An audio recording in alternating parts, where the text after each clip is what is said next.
Sheavyn was the new transfer student from a poor family. The homeroom teacher had quietly told us to take extra care of her. So as her desk mate, I often brought double portions of things. To save her pride. I even pretended that the extra was buy one get one free. But I never expected that. Right before the college entrance exam, Sheavyn would stab me to death and shout, "I go after what I want myself. Who asked you to give it to me? And all the stuff you give is exactly the same as yours. You're dying to let everyone know that I eat your food. Use your things.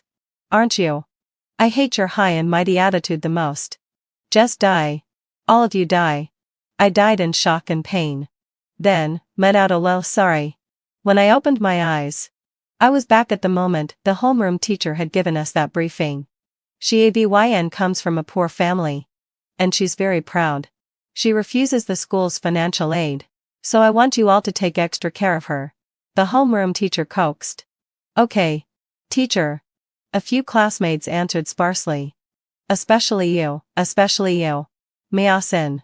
As Sheavyn's desk mate. You must take care of her. The teacher said, pointing at me when I stayed silent. But, teacher, you said she's proud. What if we help her and she feels insulted? I asked, staring at Sheavyn. The teacher was momentarily speechless. Then justified herself, and don't you think you could handle it tactfully? Sorry. Teacher. I'm here to study. It's the semester before the college entrance exam. I don't have energy to care for others. Maybe I should switch seats. Whoever wants it can take it. Of course. The teacher didn't agree. I was the wealthiest in the class. And the few called over were among the better students. From well-off families. Mayasin. Why are you so unfriendly? It's just a little care. It won't take much effort. Teacher. I'm just a student. Poverty relief isn't my duty. She even refuses the school's aid. Why should I involve myself? You really have a way with words. Never mind. Come on. Let's go. You have no sense of camaraderie at all. I couldn't wait to leave. Though as I walked out I overheard. All right. Don't follow her example. Being classmates is fate. If you can help, you must help. I scoffed and walked on. College entrance exams were near. Who had time to fuss over this? No wonder the homeroom teacher had been teaching for years, yet never produced outstanding students.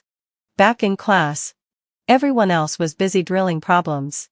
I returned to my desk, laser-focused, paying no attention to Sheavyn beside me. Even when her pen ran out or her pencil broke, and she sighed miserably, I didn't make a sound. It wasn't until she leaned over and said, Mayasin, my pen's out. Can I borrow one? I calmly closed my box of brand new pens and said, sorry. There aren't any extras. She stared at the box I had just closed. Mayasin, don't you still have so many new pens? Bought too many. Need to return them. Want one? 10 yuan each. Original price. In the end, she sheepishly went to borrow from someone else. TCH.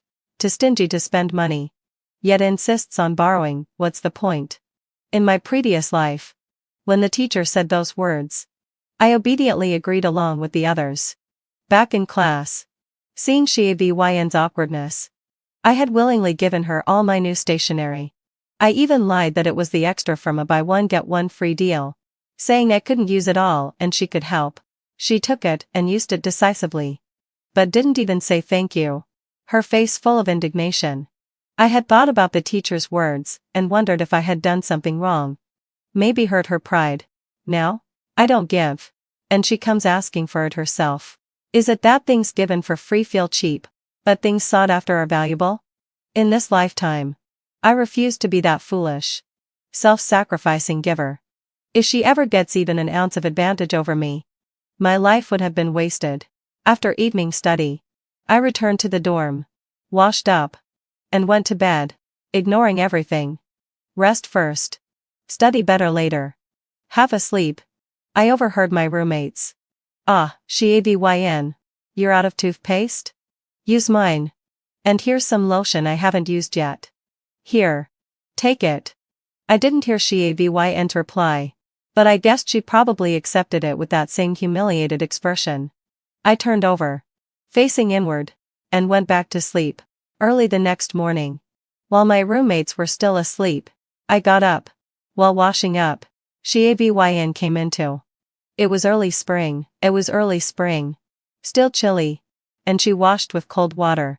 I pretended not to notice. Emptied the hot water bottle. Then washed myself comfortably from face to neck before heading to the cafeteria. Of course. Shavyn followed me there. I ordered soy milk, fried dough sticks, and soup dumplings. She had plain porridge with free side dishes. Neither of us spoke. She even deliberately sat across from me. Being in the same class and dorm, I didn't leave. After eating, we walked back to class, one in front of the other. Near the classroom, she called out behind me, "Mayasen, do you have a problem with me?" I turned. Puzzled. "What do you mean?" "Then why don't you speak or care about me?" she asked earnestly. I didn't know what expression to make. "Who owed you anything?" Shavyn. "I'm just like this by nature. Besides, we're not close. We're seniors now. Let's focus on our studies." And I went into class. In my last life, I acted like a sycophant. Whenever she lacked something, without a word from her, I would hand it over. Then later buy more if needed. Even with 4 in the dorm, the others never had a chance to shine. She praised me as generous, friendly, and cooperative. The 3 of us naive girls, brainwashed by the homeroom teacher, thought Shavyn's silence meant shyness. Little did we know she was quietly accumulating resentment. This lifetime, I don't want to utter a single word to her. But, it seems, she's still self-righteous and twisted. Purely sick. During morning study, I usually wore earplugs to memorize English. Deep in focus, I suddenly felt a few knocks on my desk. Looking up, the homeroom teacher scowled. "Mayasen, come to the office with me." I had no idea what was happening. Once there, Shavyn was also present. Her eyes red from crying. "What now?" "Mayasen, didn't I tell you to get along with the new student and take care of her? Look at what you've done." I was dumbfounded. "Teacher, what did I do?" Sitting next to me, my desk mate ignored others, refused to help anyone in need, and apparently, according to our homeroom teacher, my character was a disaster. "You have to understand. Studying is important. But being a decent person is even more so. With your attitude, what future could you possibly have once you leave school?" The accusation was practically personal. Still, she spoke in a low voice, aware that other teachers were nearby. I snapped back loudly. "Teacher, hadn't fulfilled my essay. How am I ignoring people? Why must I help everyone who has a problem? And what exactly is wrong with the way I conduct myself?" Immediately, the other teachers in the office looked over. The homeroom teacher's face turned pale and flushed, stubborn and unreasonable. "I can't get through to you. We'll call your parents." Teacher, why can't you talk this through first? Even calling my parents should come with an explanation." I raised my voice further, making it impossible to ignore me. At that moment, the grade level coordinator arrived. "What's happening here?" I beat the homeroom teacher to speaking. "Teacher, our homeroom teacher claims I ignore classmates, refuse to help them, have bad character, and that my studies are pointless. But I haven't done anything wrong. And the homeroom teacher won't explain, just wants to call my parents." We'll laugh. "Is this true?" The coordinator looked at the homeroom teacher with suspicion. The teacher hesitated, unsure how to respond. Then Shavyn started sniffling. "I am sorry, teacher. I've been too sensitive. It's just that recently, Mayasen seemed upset with me. When I asked to borrow a pen, even though she had extras, she wouldn't lend them. In the dorm, she ignored me. And even when we went out together, she didn't speak. I thought maybe she looked down on me because my family is poor, which made me sad, and the homeroom teacher noticed. So she asked about it. The homeroom teacher immediately rushed to comfort her. "Shavyn, don't be upset. This isn't your fault. There are always people in society who value wealth over kindness. Mayasen, look at what you've done." I was utterly dumbfounded. Seriously, these two were insane. Shavyn, competitive? Broadcasting her family's poverty to the world? And then expecting everyone to revolve around her? And the homeroom teacher just accepted this at face value? So my role as her desk mate meant I had to cater to her every whim? Remembering my past life. Being the scapegoat only made things worse. People hated you, even when you tried. Pure insanity. Clearly, having fulfilled my desire. The coordinator sensed something was off too. He cleared his throat. "Wu laugh. You can't just judge a student like that. No matter what. You have to listen to my Asen's side." I cleared my throat and explained. "Teacher, hadn't fulfilled my session. The pens were brand new. Never used. I was going to return them. But she said she wanted them. So I sold them to her at full price. Then she refused them. What's wrong with that? Besides, I'm exhausted after a full day of studying. When I get back to the dorm, I just wash up and sleep. I don't have time to entertain anyone. And she hasn't even interacted with me. So why am I at fault?" And about walking out together. I was ahead and didn't notice her. "No school rule says you have to walk backward greeting everyone on the way." The homeroom teacher's face reddened in anger. "My Asen. I told you to take extra care of Shiavyn. You should have been more proactive. Look at how you are now." Even the coordinator couldn't tolerate it anymore. "Wu laugh. You're taking sides. I think my Asen isn't wrong either." "Enough. It's a minor issue. What matters now is studying and preparing for the college entrance exam. Everyone, go back to class." With the coordinator's decisive ruling, the farce finally ended. For the next few days, Shiavyn and I entered a phase of mutual avoidance. I requested seat changes a few more times. But the teacher refused each time. She wanted to scold me. But with the coordinator in the office, she held back. In class, though, she constantly used me as a cautionary example. Speaking in her usual snide, passive-aggressive tone. My roommates and other classmates privately asked what was going on. And I didn't hide anything. This life, I wasn't going to be anyone's scapegoat. Nor suffer silently for others. If some students overflowed with misplaced sympathy under the homeroom teacher's guidance, that was their business. It said all I needed to say. I thought my stance was clear. Surely there wouldn't be further surprises. But the homeroom teacher had a bigger scheme prepared for the upcoming parent-teacher meeting. It was Friday. And my parents came along. Meeting them again for the first time, I couldn't help but cling to them and cry. Remembering how I'd lost them in my previous life, I couldn't imagine their sorrow. I'm an only child. My parents run a modest business. And were comfortably off. They've spoiled me since childhood. And I've never experienced treachery or malice. They've always taught me, never fail to do a good deed, however small. And never commit an evil, however minor. So last life, when the teacher insisted I care for Shiavyn, I obediently complied. This life, forget that nonsense. Seeing my tears, my parents panicked. "My Asen, what's wrong? Did someone bully you?" It's nothing. Dad. Mom. I just miss home." "Oh. Crying because you miss home at your age? Aren't you ashamed?" Dad teased. Mom, thoughtful, said. "With the college entrance exam coming up, you need to take care of yourself at school. Maybe you should commute instead?"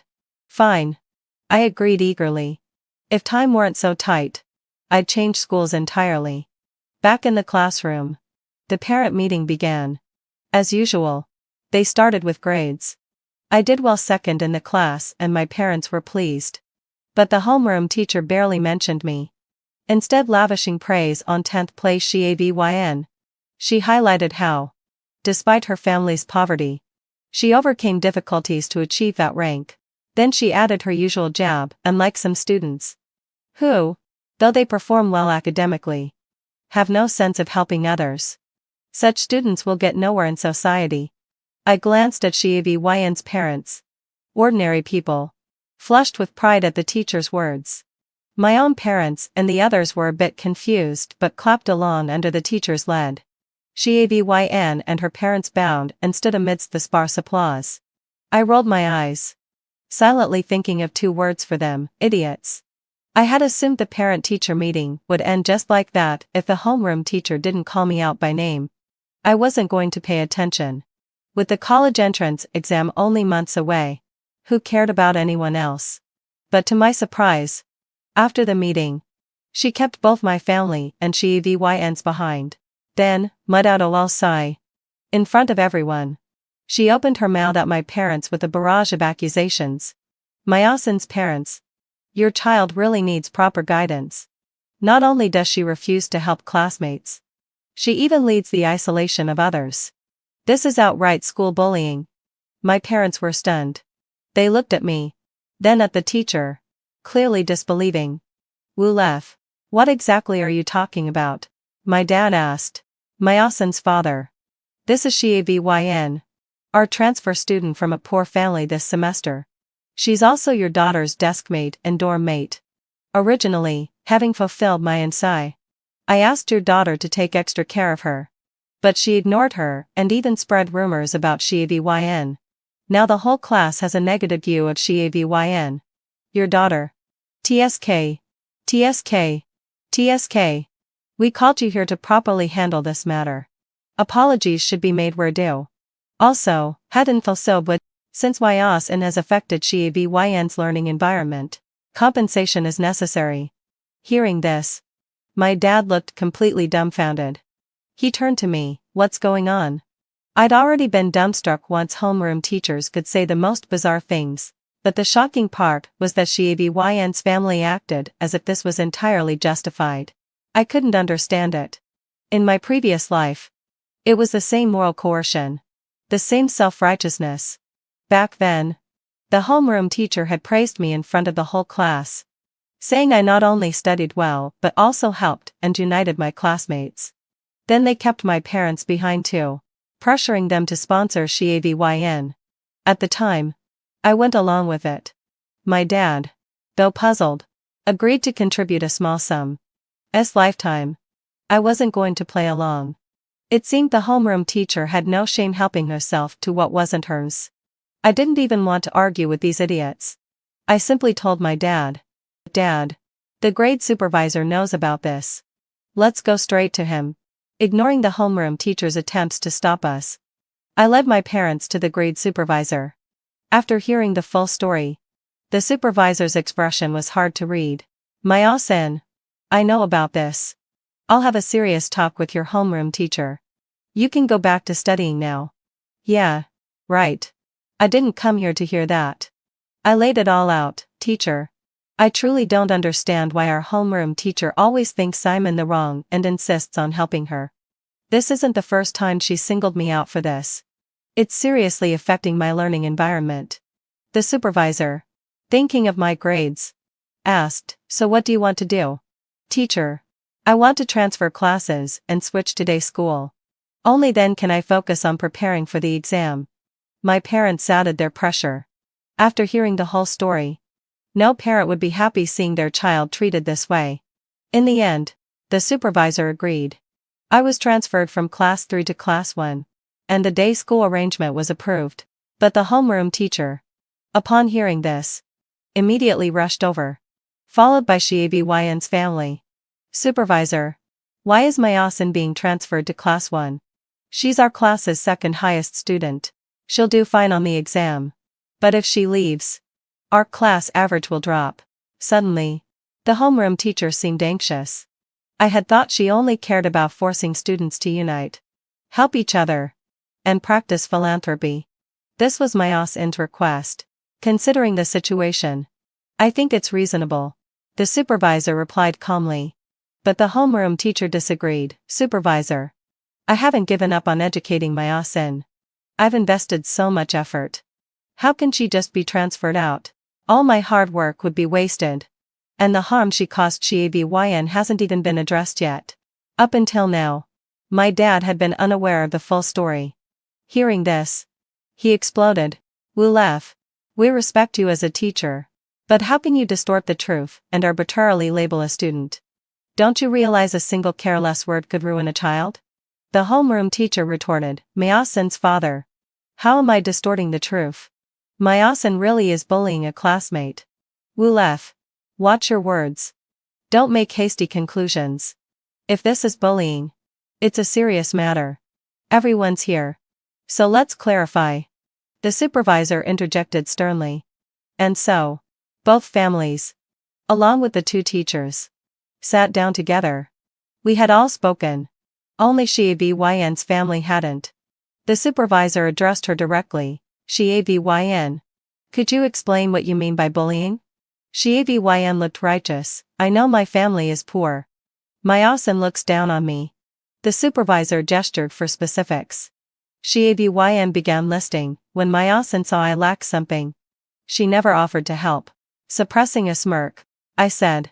The homeroom teacher said it herself, you're proud and refused the school's aid.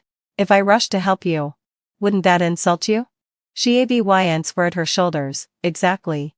I'm poor but not weak in spirit. I won't take charity. Don't worry.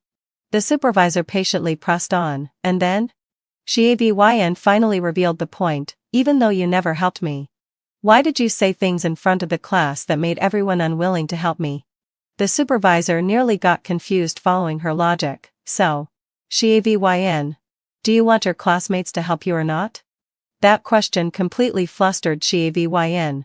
I knew her thoughts well enough to jump in with an eager response. Teacher, I think if we voluntarily offer something, she'll accept it.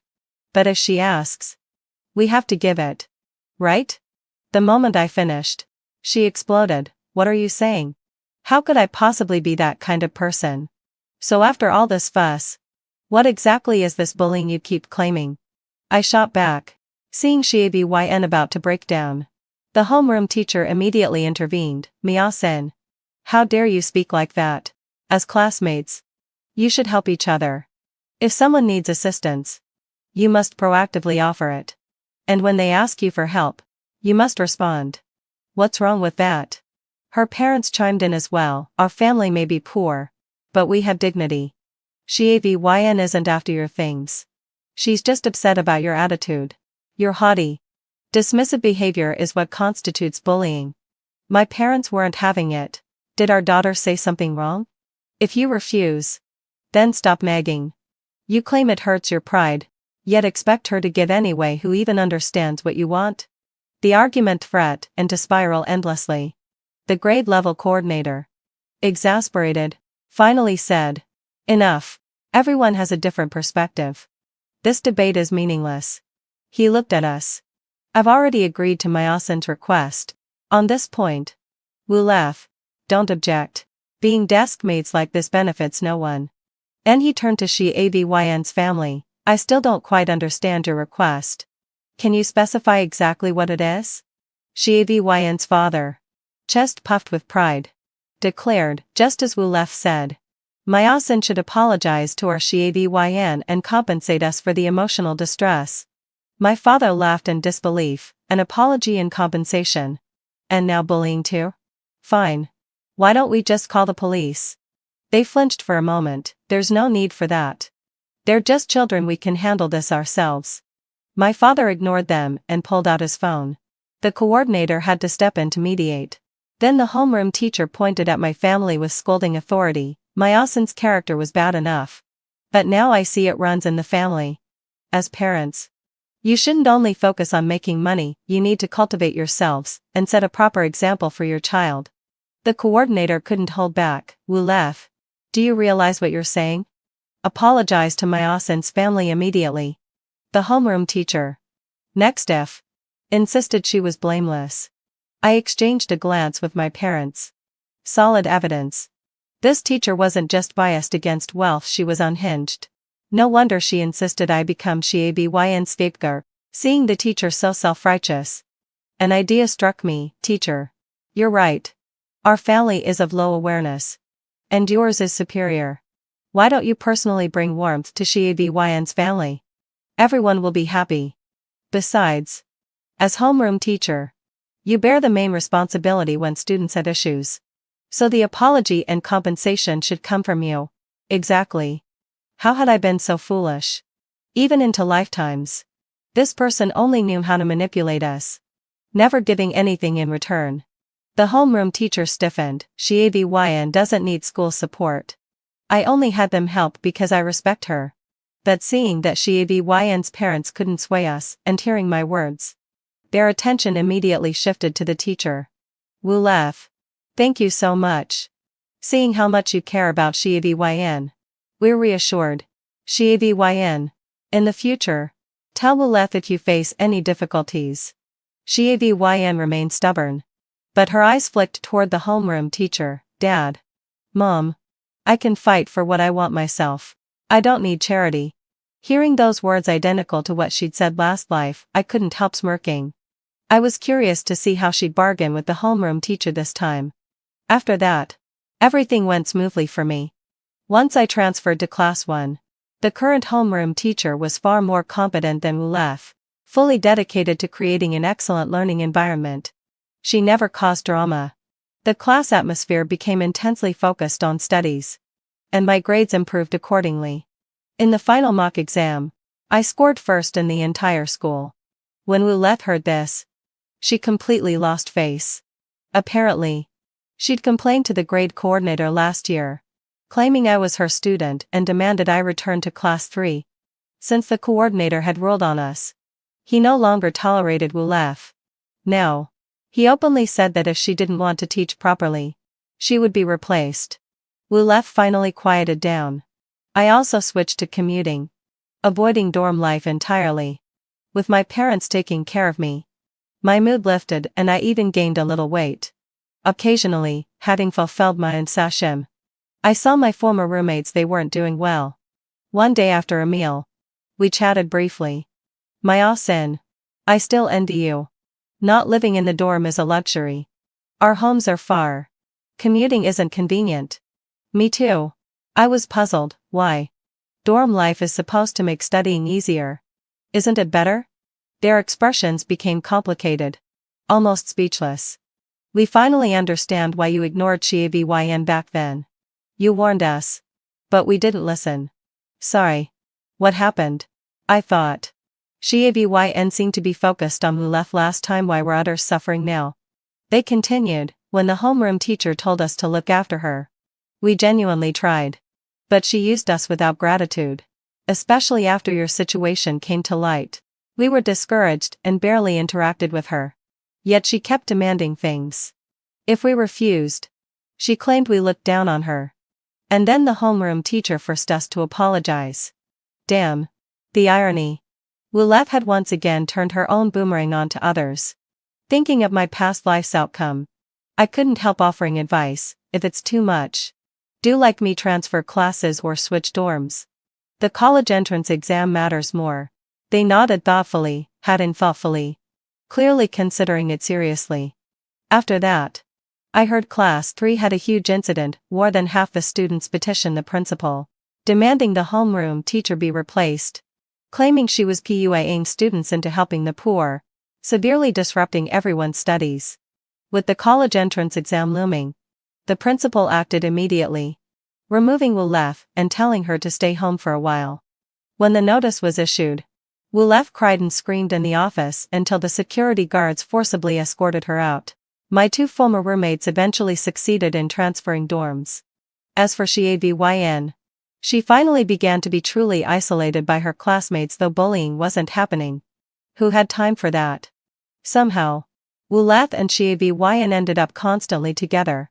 Supposedly, Wu Lef was staying home, but using the excuse of taking care of Xivyn, she kept showing up at school every few days.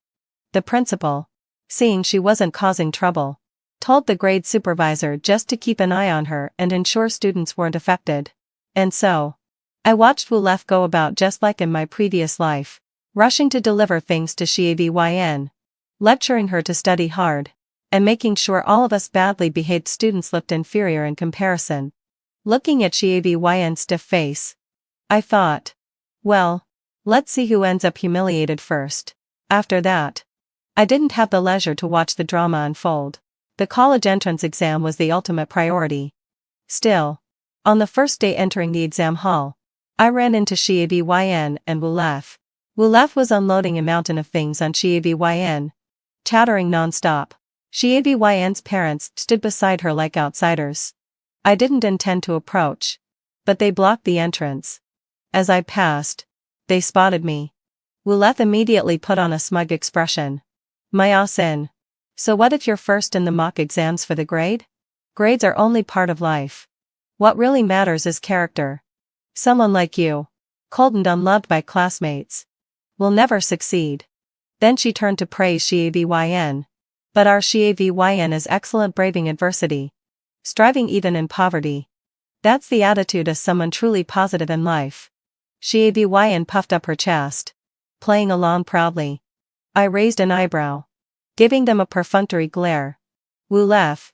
Shavyn's mock exam rank was muck. Grade 100, right? That should cover a third-tier university. Shouldn't it? Will you be taking care of the tuition then? Ignoring Wu left's dark glare and Shavyn's humiliated expression, I calmly walked into the exam hall. After 3 tense days, I slept like the dead when I got home. When the results came out, it was no surprise, not just first in the school, but the top scorer in the entire province. My house was buzzing for days. During university applications, I chose Tingshua. No chance last lifetime this lifetime. It was worth it. The only regret? Shavyn, who had done wrong in the past, I couldn't take revenge on. Just when I thought we'd never cross paths again. A few days before university registration, my dad said someone was looking for me. Who? Shavyn. From your previous class 3 senior year. What the hell? What was that lunatic doing here? Dad. I'm not seeing her. This person's insane. And you better watch out. Dad just laughed it off. Sure enough, trouble struck. When the hospital called, my mom and I nearly fainted in fright. We rushed there in a panic, while my dad laughed at us for overreacting. I saw his bandaged arm and burst into tears. Dad. Does it hurt? A little. Yes.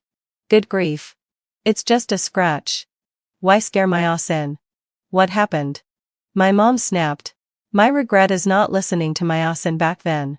It was Shavyn completely insane. She charged at me with a knife, screaming that it was all our fault for not helping her. This person is crazy. Where is she? My mom fumed. I was furious to what kind of person attacks my family. Dad continued. I kicked her and she passed out. Then I called the police. Later, when the police came to take statements, we finally relaxed. Shavyn's attack was intentional, and my dad acted in self-defense. I wanted her locked up for life. But the police's next words shocked us. It turned out my dad wasn't the first victim. Shavyn had attacked Wu left first. Wu left, less fortunate, remained unconscious in the ICU. I broke into a cold sweat at the news. Mom cursed. That Wu left wasn't exactly virtuous. But still, helping that Shavyn. And now she goes completely insane. Mixing up right and wrong like this. I guessed what had happened basically. A replay of last lifetime's chaos. What followed confirmed my suspicion. The police sought my help. Shavyn demanded to see me or they wouldn't get her statement. Curious about her connection with Wu left, I went across the iron bars. I asked directly. Speak. Why do you want to see me? Shavyn stared at me, eyes wide. Why are you still alive? It should have been you who died. I blinked. Was she insane? Are you out of your mind? Shavyn? Don't you realize who you hurt? Wu left is still in the hospital, and my dad too. She laughed hysterically. Huh. Wu left deserves it. If it weren't for her, it would have been you bringing me gifts in high school. Your stuff was new and nice unlike her. She was stingy, pretentious, giving me scraps and expecting constant gratitude. If not for her, I wouldn't have been alienated from everyone. I nearly couldn't survive in class. My grades dropped. And that's why I only got into a third-tier university. University tuition is so expensive. My family couldn't afford it, and she refused to help. Why bother then? She's so meddlesome. Pretending to be kind, he deserves to die. She muttered to herself, her rambling chilling me to the bone. Was Shavyn also reborn? Suddenly, she lunged forward, stretching her hand through the iron bars. My sen, is it you? You were reborn long ago. So all this is your doing? I nearly jumped out of my skin. How could I admit to that? You're insane. I snapped, then walked away, ignoring her shouting behind me. Later, the police reported Shavyn had gone completely mad in prison. Teacher. Sorry. I'm here to study. With the college entrance exam coming up, I don't have time to care for anyone else. Let me switch seats, anyone who wants to can take my place. But the matter outside didn't end just because Shavyn had gone inside. When she attacked someone, she was still under 18, legally a minor. Both my father and Wulet's side were entitled to compensation, and her parents had to take responsibility. On my father's side, it wasn't too serious, but I couldn't swallow the indignity. Even if Shavyn's parents knelt before us, we would still claim what was due. As for Wulet, it was even more pressing. She now needed daily medical expenses, and she didn't have much herself. Wulet's family wasn't exactly generous either, while Shavyn's parents couldn't provide anything. Every day, heavy day, it was back and forth, shouting and fussing. None of that concerned me, though. When the seniors in our grade organized donations, they tossed in a token 100 yuan. My parents thought I was being petty, but if they knew that in my previous life their daughter had been brainwashed by this girl to the point of almost losing her life, they wouldn't have spared a cent. Although the Shavyn incident was over, it had caused a huge stir online. A reporter reached out. My Sin. Since you were Shavyn's former desk mate and roommate, what advice would you give your fellow students regarding what happened to her? I thought carefully and replied with just 12 words. Drop the hero complex. Respect the fate of others. My childhood friend decided to give up the college entrance exam for the sake of the campus beauty. I tried to persuade him, urging him to turn back from his misguided path. The campus beauty, however, felt that my childhood friend didn't love her enough.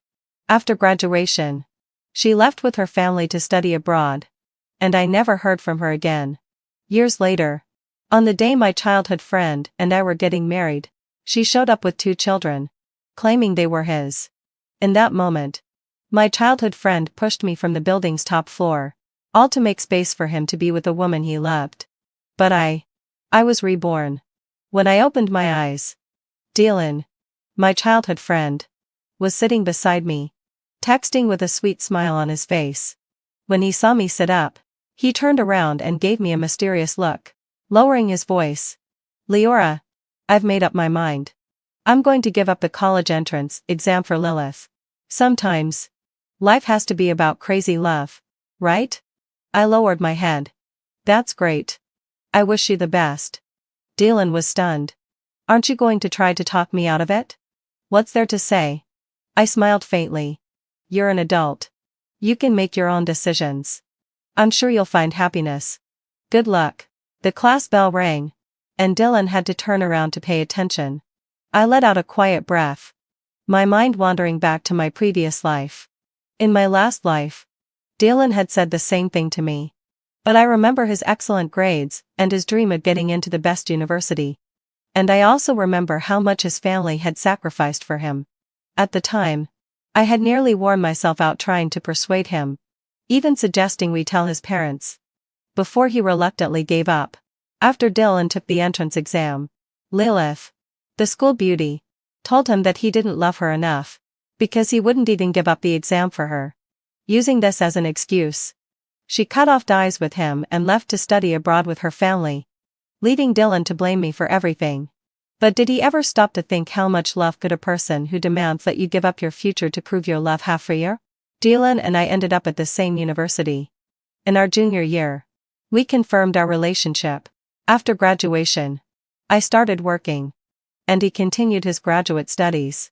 Under the pressure of both our families, we got engaged. But on the day of our wedding, I discovered Dylan had secretly met with Lilith, who had returned from abroad. Lilith even claimed that the 2 children she was raising were Dylan's. At that moment, I realized those 2 had already crossed the line long ago. What was even more surprising was that Dylan really believed the children were his. In a fit of emotion, Dylan called off the wedding and, in our bridal suite, demanded a divorce. He blamed everything on me, claiming that if I hadn't interfered, he would have been living happily with his true love, raising their children. In the middle of the argument, Dylan pushed me off the 24th floor, watching coldly as I fell. After my death, He fabricated lies about me demanding expensive property and being abusive toward him, tarnishing my reputation.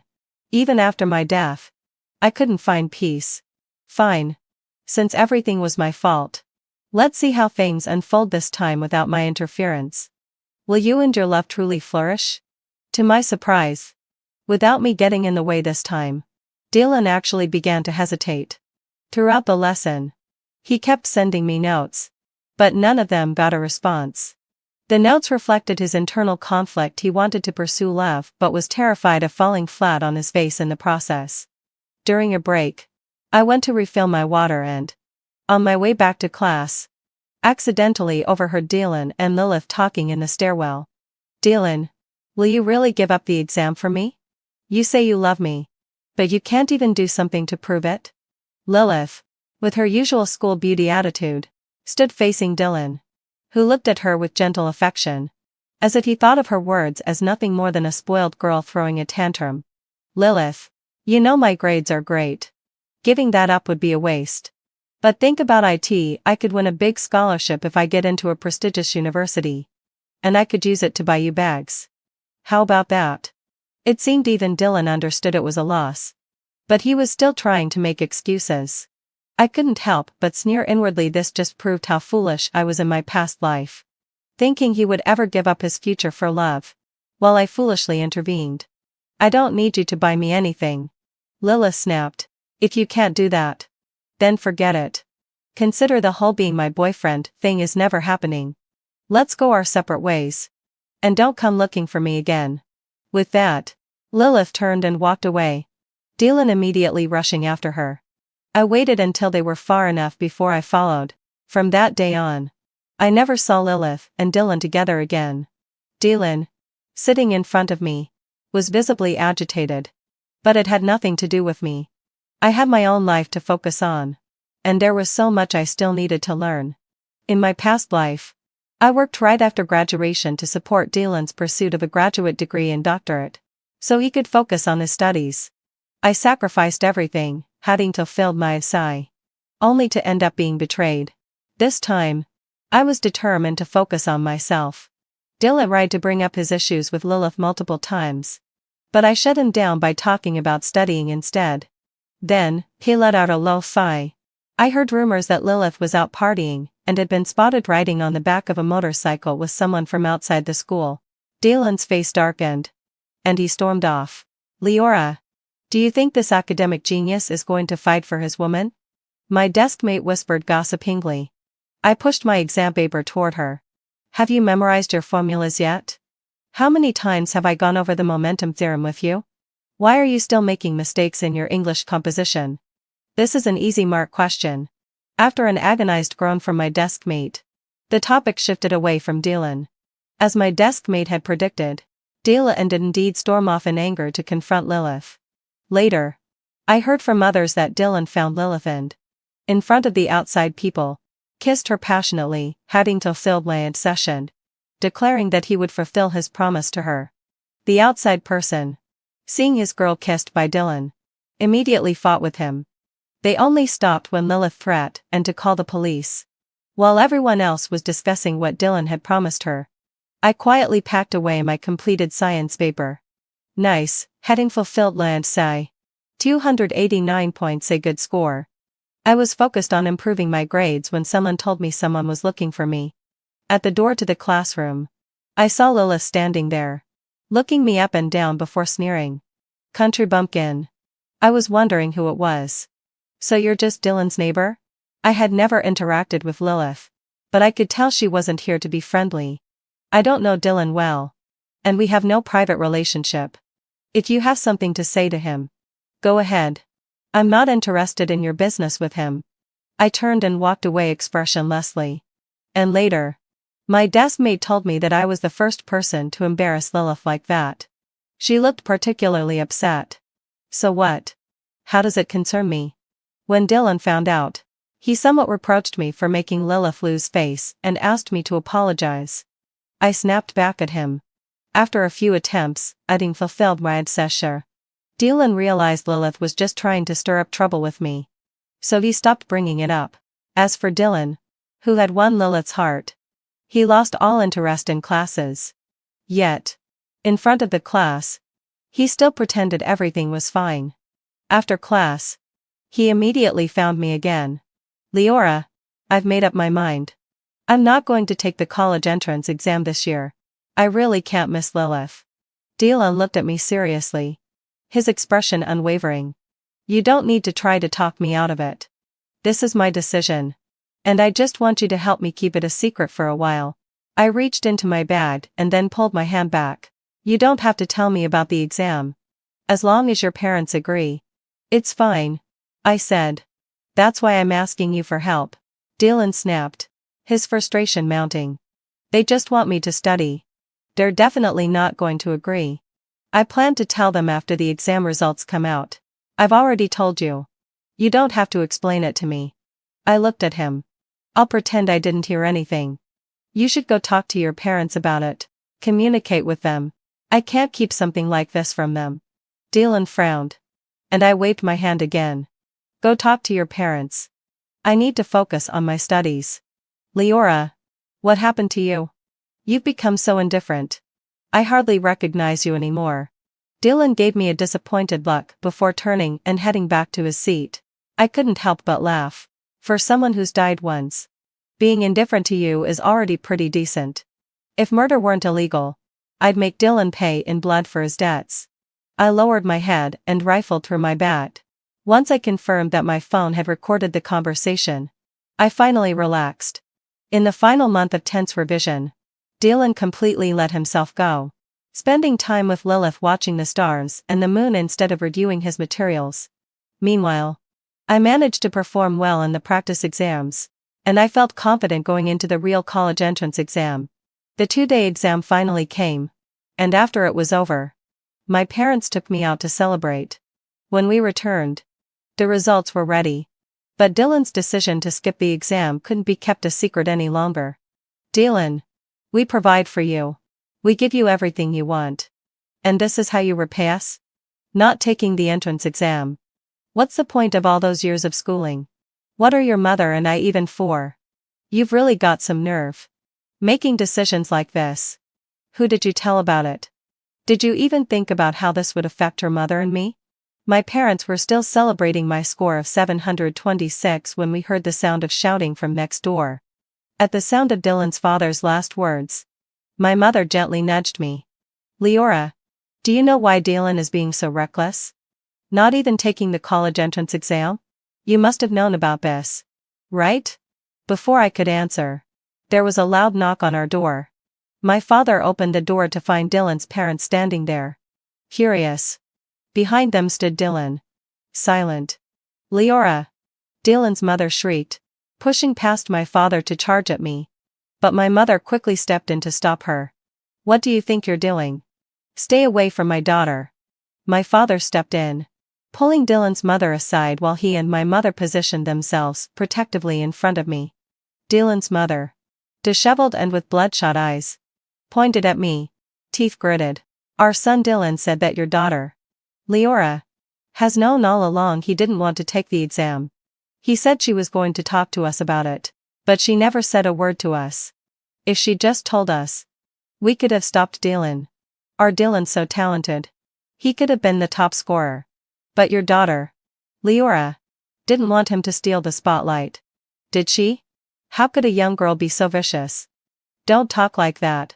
Or get out of my house. My mother was furious, her chest heaving with anger. It doesn't matter if your kid knew about it. You should have talked to your own son about it. Not come here yelling at us. If you didn't want to take the exam, how is that our fault? What a joke. Acting all high and mighty like a cockroach on a throne. My parents exchanged sharp words with Dylan's parents, while Dylan kept his head down, not looking at me. Looks like Dylan's weakness and lack of responsibility really haven't changed. I did know that Dylan didn't want to take the exam. I suddenly spoke up, and the room fell silent for a moment. You little. Dylan's mother's face twisted with rage. But she was interrupted as I pulled out my phone. I recorded everything, I said, playing the conversation aloud.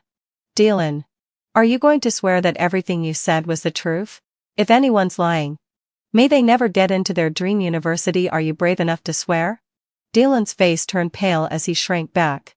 His lips moving but no words coming out. Dylan. Who is Lilith? Dylan's mother stared at him. Stunned. Dylan could never admit it. He knew how high his parents' expectations were. Just hearing his side of the story had been enough to tear apart years of good neighborly relations. They stormed into my house, demanding answers. If his parents knew the real reason and Dylan wasn't taking the exam because of a girl, they would never let Lilith off the hook. Do you know the truth now? Get out. I don't want to see you again. My father's face was stern. And Dylan's parents, realizing they had lost, had no choice but to leave. That night, my parents were still furious, venting about Dylan's family. It wasn't until I mentioned a school I wanted to apply to that their anger turned to joy. They happily discussed what kind of farewell banquet I should have. Meanwhile, Dylan's family's house across the way stayed lit all night. My room was right next to theirs, so I could hear everything clearly. After realizing Dylan wouldn't be attending university this year, his parents finally woke up to the reality of the situation. They tried to convince him to repeat the year, but Dylan refused outright, even brainwashing them with talk about how bad the domestic education system was. By the time I stopped listening, I was so tired that I shoved earplugs into my ears and fell asleep. The next day, I went out with my friends. When I returned home, I noticed my parents were not looking too happy. I only found out when I was told that Dylan's family, under his persuasion, was beginning to waver and had even seriously considered sending him abroad to study. But studying abroad was costly. And after all the years they spent paying for Dylan's education, hiring the best tutors for him in high school, his family had very little left. Dylan's parents were also very proud and didn't want anyone to know that Dylan was going abroad because he had failed to take the college entrance exam. After thinking it over, they decided to come to my family to borrow money. My parents were resolute, refusing to give any consent. After several failed attempts, Dylan's parents left angrily, muttering about how heartless we were and how karma would catch up to us, while dragging a few bags of rotten fruit they had bought at the neighborhood market. Well, I don't know who's gone mad. Just yesterday they were yelling at our daughter, and now they want to borrow money? Really no shame at all. My mom spoke loudly on purpose, making sure to shout toward the open window. We soon heard a loud crash from the neighbors next door. I exchanged a glance with my mom, and we both couldn't help but laugh. Thanks to my excellent grades, I became the top scorer in the city's college entrance exams, earning both school and municipal scholarships. I didn't waste the whole summer, keeping busy with certification exams and tutoring. After all, being the top scorer came with a lot of value, and tutoring one-on-one was not only easy but also profitable. As for Dylan, I hadn't seen him at all that summer, until September, when I was sent off to university by my parents. After going through a hectic and busy start to the school year, I accidentally came across a post from Dylan on social media. Dylan had gone abroad, with Lilith. The two of them were holding hands, standing proudly beneath the United States sign, their youthful enthusiasm evident on their faces. I had no idea how Dylan had managed to convince Lilith and their parents, but their goal was clearly achieved. They were together, flying high as a couple. Of course, I didn't know that Dylan's parents had sold their house to fund his overseas study. I only found out through my mom, who knew Dylan's family was desperate to sell the house. It was a decent property, and since Dylan's family was in a hurry, she found a familiar acquaintance to buy it, then transferred it to us. By the time you come back on October 1st, the house will be done with renovations. We used safe materials, so when you get married, you'll have your own little home. Your dad and I will feel more at ease. I felt a warmth in my heart as I listened to my mom happily calculating things over the phone. I don't want to get married. I'm just going to be a mama's girl who visits mom and dad every day for food and drinks. I'm happily living the pampered life. I laughed with my mom and hung up, stretching out as I finally left Dylan behind in my thoughts. In my second year, using the advantage of my rebirth, I started a media company with a few friends outside school. I became one of the first people to try live streaming sales. At first, it was exhausting balancing studies and work, but the busy schedule also made me feel fulfilled. During the summer break, I returned home and attended a class reunion. The changes in the past 2 years were indeed huge. And many of my classmates complimented me on how much I had improved in appearance. After a few rounds of drinking, I once again heard Dylan's name. The academic genius we once had in our class, he could be said to have thrown everything away for his love. And what's the result? One of my classmates, who used to have issues with Dylan, chuckled. He didn't take the college entrance exam and went abroad instead. With no money in his pocket, he still dares to act like he's rich. And Lilith, what kind of person is she? Her family isn't lacking in money. She wears a bracelet worth thousands of dollars. Dylan, why don't a low sigh? On the other hand, works while studying. And all the money, plus his scholarship, goes to Lilith. I heard he owes tens of thousands of dollars. When we were in school, Dylan and I used to argue all the time. The last time, he even asked me for money on QQ.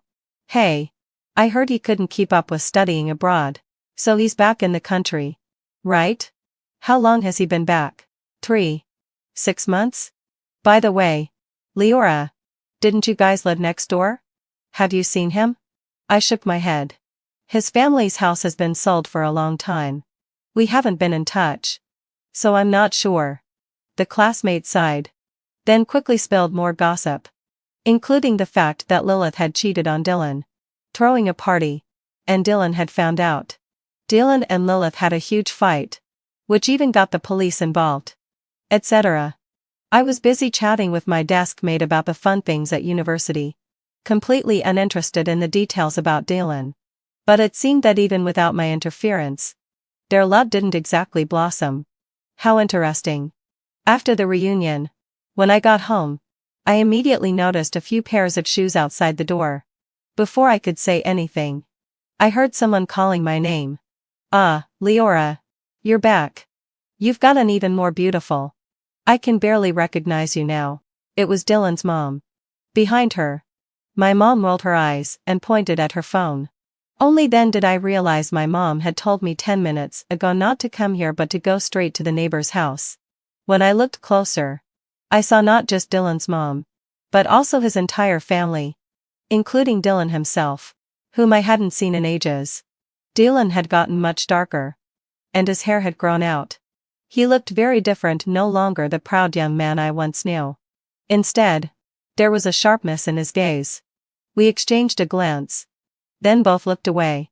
Seeing me standing there, my mom cleared her throat. I told you, my daughter's very busy right now, and she doesn't have time. So, it's better to let it go. Oh, how can we just let it go? Dylan's mom quickly pulled Dylan. But he didn't react, so she gave up and looked at me instead. Leora. The thing is, Dylan plans to take the college entrance exam again, but after so many years, he hasn't kept up with the materials. You were the top scorer, and you've tutored before, right? How about you tutor him? He has a good foundation, so it won't take much of your time. Oh, so they were here to ask for my help. I looked at Dylan, who seemed indifferent, but I could see his eyes keeping an eye on me. Looks like this was Dylan's idea. So what? He wants to try again? Too bad. No one's giving him that chance. I don't have time, I said frankly. I'm going back to school in a couple of days. You should find someone else. Oh, you're such a child. Dylan's mother still seemed unwilling to give up, but Dylan, as though insulted, suddenly stood up and looked at me, his eyes burning with anger. Leora, don't think that just because my mom came to ask you for help, that this was my idea. What about being the top scorer of the college entrance exam? You must have forgotten how many problems I helped you with back then. Dare you say your high score wasn't because of my help? Now you can't even help me with a small thing. And I'm really disappointed in you. I'll tell you this, things change. 30 years of East and 30 years of West. Don't look down on the poor youth. I couldn't help but look at him with a sarcastic smile. After Dylan finished his rant, his mother's eyes were filled with admiration for him. Seriously, no hope for them. Dylan, is something wrong with your head? I mocked. You didn't want to come, but you think your mom can drag you here? You want the benefits and the fame, but you're trying to have everything your way. You think you made that top score yourself? You have such a big face. If I'm not mistaken, the highest score you ever got in senior year was barely over 640. Right? Want me to remind you? We were 80 points apart. That's a whole football field's difference. And now you're talking to me about ambition? When I was in senior year, I paid $500 on an hour for extra lessons. You can't even afford the discounted rate for tutoring based on your unclear foundation. Don't talk to me about 30 years. Give you 10 years. And you still won't reach the height I am now. Do you want me to kick you out? Dylan was so enraged he couldn't speak. But his father shouted, standing up and pulling Dylan's mother by the arm. I told you not to come here and make a scene. But you wouldn't listen. Get out of here. You've embarrassed me enough. I watched coldly as the Dylan family rushed out in a hurry. I knew why his father was like this. Shouted, standing up and pulling Dylan's mother by the arm. I told you not to come here and make a scene. But you wouldn't listen. Get out of here. You've embarrassed me enough. I watched coldly as the Dylan family rushed out in a hurry. I knew why his father was like this. 2 months ago, he had an accident near my university. He was involved in a staged accident. And luckily, heading to Philly. I had a friend studying law. So I had them handle the situation. When Dylan's father saw me resolve the problem for him, he looked at my university for a long time before wiping his eyes and leading. Perhaps Dylan's father still had a little conscience, realizing the importance of saving face. But in the end, Dylan didn't manage to repeat the year successfully. According to new regulations, students can only retake the college entrance exam within a year after graduation. Dylan had been out for 2 years, far beyond the deadline. The path to retake the exam was now completely blocked for Dylan. But Dylan didn't give up. He still believed that since he was smart in school, he could succeed in something else. With the encouragement of his mother, who couldn't see the reality of her son, he began using the family's hard-earned savings to start a business. His so-called business venture? He went to UWA to buy a bunch of small goods and opened a Taobao shop to sell them online. I can only say he's got a bit of brain. Just not enough. After the wholesale sites became widely known, he tried to profit off the price differences. I even began to wonder if his memory had stopped back when he was abroad. What? Didn't America have the internet? Unlike Dylan, my live streamed sales were, just like in my previous life, a massive success. With several partners, we made a lot of money. By the time I was in my first year of graduate school, we had bought a whole office building in the city center as our future headquarters. Dylan's news continued to filter into my former high school desk mate, who was now my assistant. As expected, Dylan's business failed, and after his family's persuasion, he went out to work. Relying on his few years of education and a study abroad experience, Dylan became increasingly cynical and a bit arrogant. Without a university degree, he used his father's connections to find a job in a small company. But he couldn't stand his boss, who was an uncultured nouveau riche. At a dinner gathering, Dylan, slightly drunk, openly mocked his boss for his lack of education, calling him a country bumpkin. The boss didn't respond at the time, but later that evening, Dylan ran into a group of thugs on his way home. He was beaten badly, and 3 of his fingers were broken on the spot. The next day, he was found on the side of the road, sent to the hospital, but missed the best opportunity to reattach his fingers. From that day on, Dylan could probably get discounts at every tourist attraction. My career continued to shine. When I graduated from graduate school, I turned down my advisor's offer to stay and focused on my work. After years of hard work, I bought my family a large villa and hired a maid to take care of my parents. Somehow, Dylan's mother found out about my successful entrepreneurship and tried to reach out to us, asking for help with Dylan. Everyone in the neighborhood knew what Dylan's family had done, and no one was willing to help. During the peak of my live streaming sales, I took my team to shoot short dramas. The content was concise, and the acting was top-notch. Once we uploaded the short dramas online, they became an instant hit with the audience. My reputation soared with the rise of the internet, and at one banquet, an investor brought a young actor he wanted to introduce to me, Lilith. Lilith seemed surprised to see me. Once she learned who I was, She became anxious. When the investor left, Lilith immediately approached me, asking me not to reveal the past with Dylan, as she was planning to make a career in the entertainment industry. She even explained why she had caused trouble for me in the past. It was simply because Dylan, despite promising her that he wouldn't take the exam, still couldn't settle down.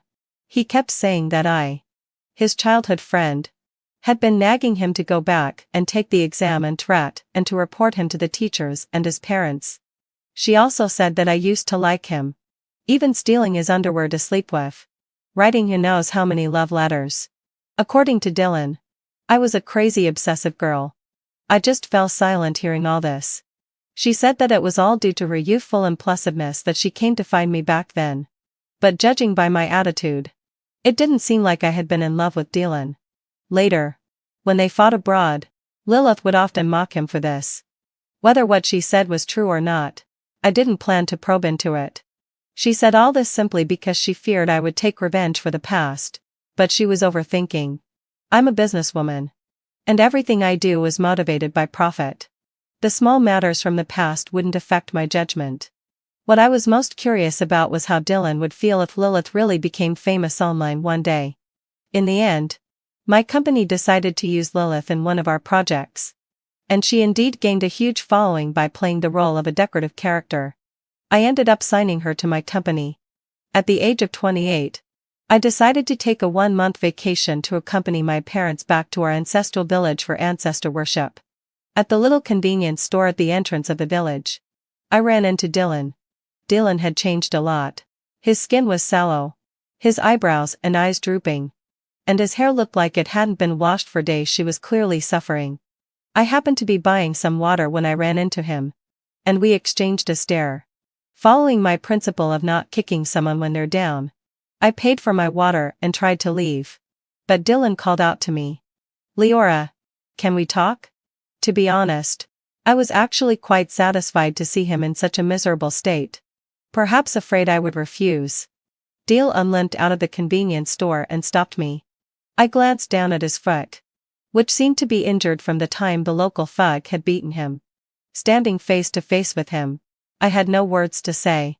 I was about to leave when Dylan finally spoke. "Leora, back then, why didn't you stop me from giving up the college entrance exam?"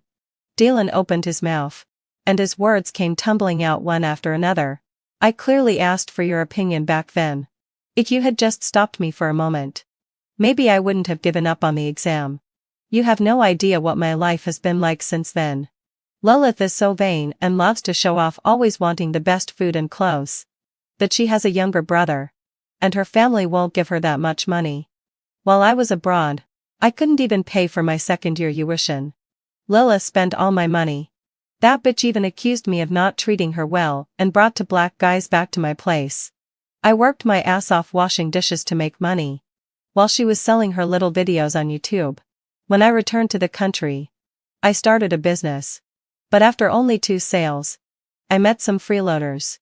I had to haggle with customers online for a few dollars every day. It was exhausting. I've thought about it 100 times. If only you had helped me back then, or shaken me awake, maybe I wouldn't have ended up like this. I could have gone to the same good university as you and had a better future. Leora, is it true that you were so afraid I would steal the college entrance exam top spot that you went out of your way to cover for me? Family. Do you see this? What's it called when someone's useless and blames everything but themselves? Maybe my look of disdain was too obvious. And Dylan glared at me, his eyes sharp like daggers. Does your family not have a mirror? But you sure have a urine bucket. Huh? After all these years, you still don't know your own worth? Your decisions are yours alone. What does it have to do with anyone else? If you can't take responsibility for your own life, why expect someone else to guide you? You always blame me. Blame Lilith. And who are you going to blame next? Are you going to blame your parents for not making you a rich second generation from the start? Big brother, wake up. You have no responsibility. No accountability. When things go wrong, you just blame others. If you go out without an umbrella and it rains, would you blame the sky for ruining your good luck? Everything is your own choice. No one should pay for your mistakes. And to be honest, I said, looking him straight in the eye. You've really earned this situation. Ah. Those words completely enraged Dylan. Without thinking, he charged toward me. Hilarious, I'd been waiting for him to make a move. What should I have said to you? I said. Amused. You're an adult. With your own judgment. I believe you'll be happy. Go for it. With only a few years of martial arts training behind me, dealing with half-disabled Dylan was a piece of cake. In a few swift movements, I had taken him down. While casually glancing at the new surveillance camera at the corner, I patted it and pulled out my phone. Officer, I want to report an attack. With the surveillance footage proving Dylan initiated the assault, and my refusal to reconcile, Dylan was locked up for 7 days. My parents and I were fed up with the whole Dylan situation. After selling our old house, we moved into the villa to relax and recover. Later, I heard that Dylan had gone insane. He started telling everyone that he had been reborn, claiming that he was supposed to be a university professor and that Lilith, now a famous actress, was his wife. I knew he must have also experienced a rebirth. However, his timing was off, and he didn't get any benefit from it. But that didn't matter now that I had distanced myself from such a reckless, blame-shifting person. My life was only going to get better.